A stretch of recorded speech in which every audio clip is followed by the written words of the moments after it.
Bien, a continuación vamos a pasar a exponer sobre las reglas del Haya de 1924, lo cual nos indica que es un convenio internacional para la unificación de ciertas reglas en materia de conocimiento de embarque, suscrito en Bruselas el 25 de agosto de 1924.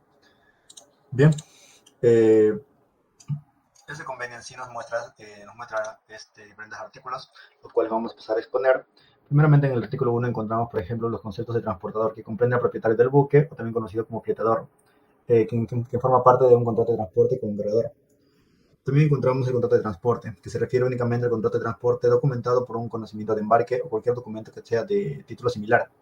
en la medida que tal documento se refiere a un transporte de mercancía por mar, lógicamente, incluyendo cualquier conocimiento de embarque o que ya sea emitido algo similar,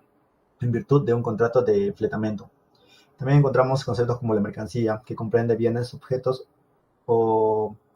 artículos de cualquier naturaleza, con excepción de los animales vivos, y de carga en que el contrato de transporte se declare transportado sobre cubierta. También encontramos el concepto de buque, lo cual significa una embarcación empleada para el transporte de mercancías, lógicamente por mar. Y transporte de mercancías comprende el tiempo transcurrido desde el momento en que las mercancías son cargadas en el buque hasta su descarga.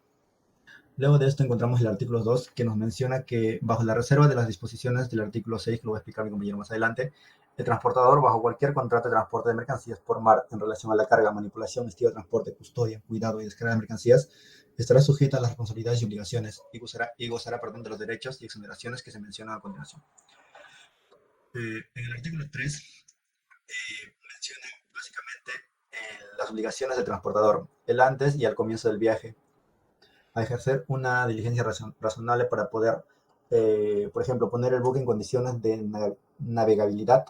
dotar de tripulación, equipar y abastecer al buque adecuadamente. Lógicamente el buque debe estar en óptimas condiciones para llevar a cabo eh, esta responsabilidad. Preparar y poner en buen estado las bodegas, las cámaras frías, frigoríficas, dependiendo lógicamente del tipo de buque, el tipo de mercancías que se van a emitir. También menciona eh, después de haber recibido y tomado a su cargo las mercancías, el transportador o el capitán o el agente transportador deberá, a pedido del cargador, expedir al cargador un conocimiento de embarque que refleje estas, las siguientes cosas. Por ejemplo, las marcas principales necesarias para la identificación de las mercancías, tal como han sido proporcionadas por escrito por el cargador. Antes de que comience la carga de esas mercancías, siempre es que esas marcas estén estampadas y aparezcan claramente de otra manera sobre las mercancías no embaladas o sobre las cajas o embalajes de los cuales está contenida la mercancía, de tal manera que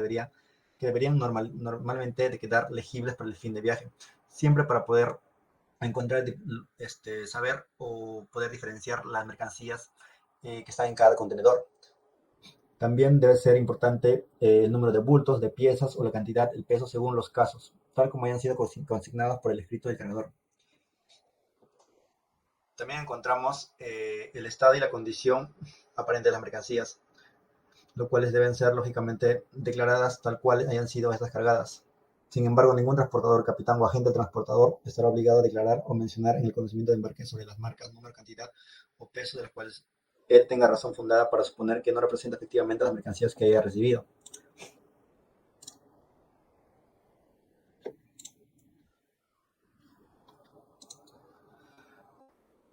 También dicho conocimiento será una presunción, salvo prueba en contrario del recibo por parte del transportador de mercancías, tales como están descritas en el mismo acuerdo del párrafo 3AB. Ya, otro punto importante que nos menciona el artículo número 3, se considera que el cargador garantiza al transportador en el momento de la carga la exactitud de las marcas, número, cantidad y peso, todo lo que haya sido declarado y proporcionado, y el cargador indemnizará al transportador por todas las pérdidas, daños y gastos provenientes y resultantes de inexistentes sobre estos puntos, los cuales vamos a mencionar más adelante. Y otro punto que menciona en el artículo 3 es que a menos que la notificación de pérdida o daño y la naturaleza de dicha pérdida o daño sea efectuada por escrito al transportista o a su agente en el puerto de descarga antes o durante el retiro de las mercancías a disposición de las personas que por razón del contrato de transporte tiene derecho de la mercancía, en caso haya sufrido una pérdida o daño, no fuera aparentemente en términos de 3 días, este retiro será hasta prueba en contrario una presunción de que las mercancías hayan sido entregadas por transportistas como están descritas en el conocimiento de embarque. Si las pérdidas o daños no son aparentes, el aviso deberá darse dentro de un plazo de 3 días. No es preciso dar aviso por escrito si el estado de las mercancías ha sido objeto de revisión conjunta o inspección en el momento de su recibo. También menciona que cuando las mercancías hayan sido cargadas, el conocimiento de embarque que expida el transportador, capitán o agente del transportador, el cargador será si el cargador así lo solicita, un conocimiento de embarque que diga embarcado, con tal de que si el cargador ha recibido previamente algún documento de título para tales mercancías, lo devuelva a cambio del conocimiento de embarque previsto en la declaración de embarcado. También menciona cualquier cláusula, convenio o acuerdo en un contrato de transporte que libere al transportador o al buque de responsabilidad por pérdida o daño, o en conexión con las mercancías que provengan de negligencia, falta o incumplimiento de los deberes, lo cual está más especificado en el artículo 4, que ahora vamos a tocarlo.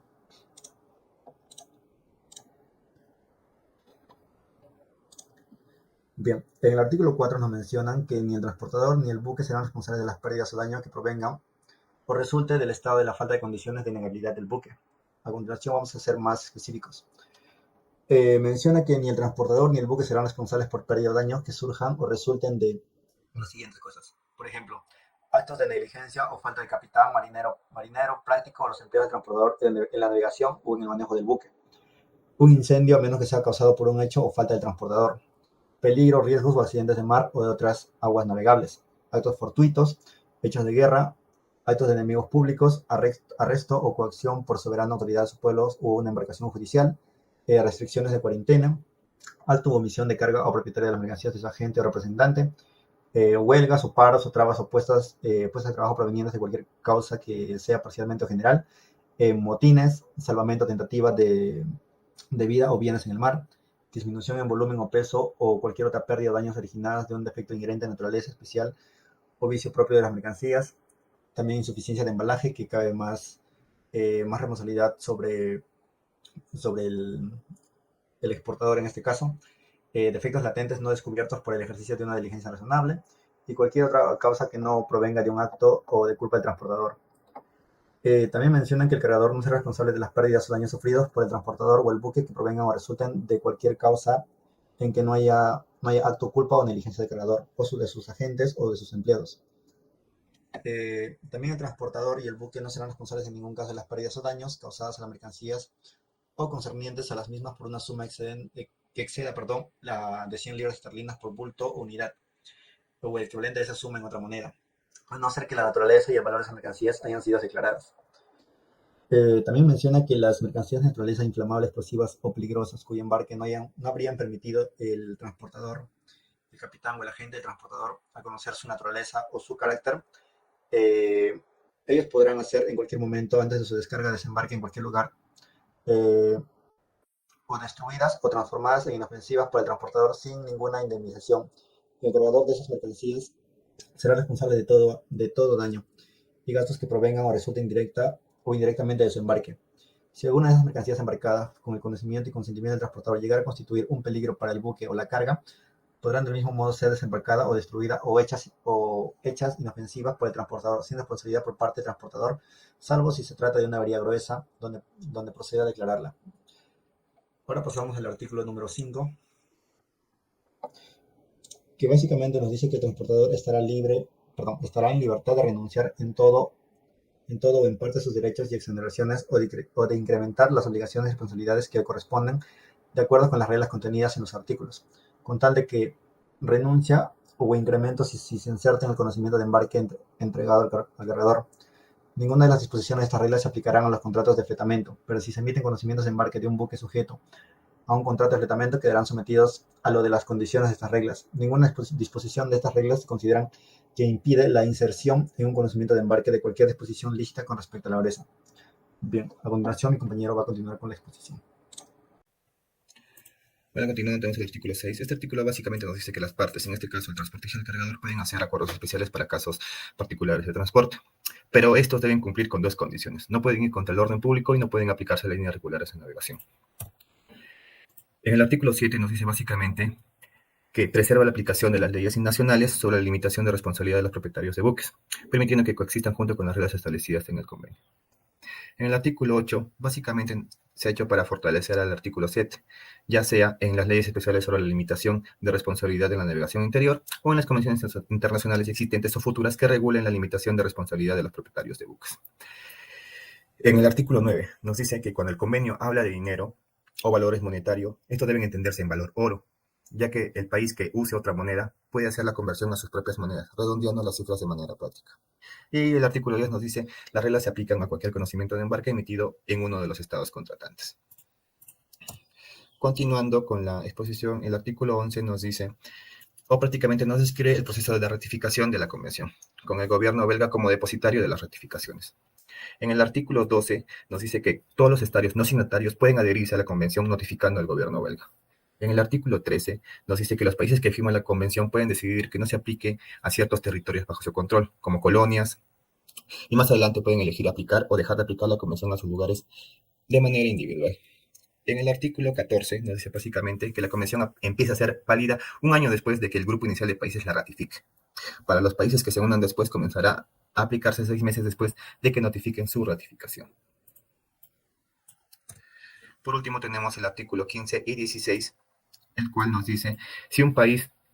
quiere retirarse de la convención, debe informar al gobierno belga que avisará a los demás países. La salida será efectiva un año después de que se reciba la notificación y solo afectará al país que se retira. Y en el artículo 16 establece que cada estado contratante tiene el derecho a convocar una nueva conferencia para buscar mejoras en la convención. Para ello, el estado interesado debe notificar su intención a los demás estados con un año de anticipación, a través del gobierno belga, claro, que se encargará de convocar la conferencia. Continuando, tenemos el protocolo de firma,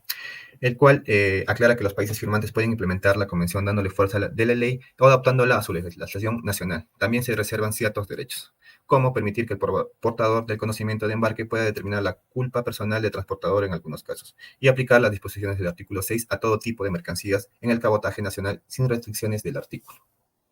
Gracias.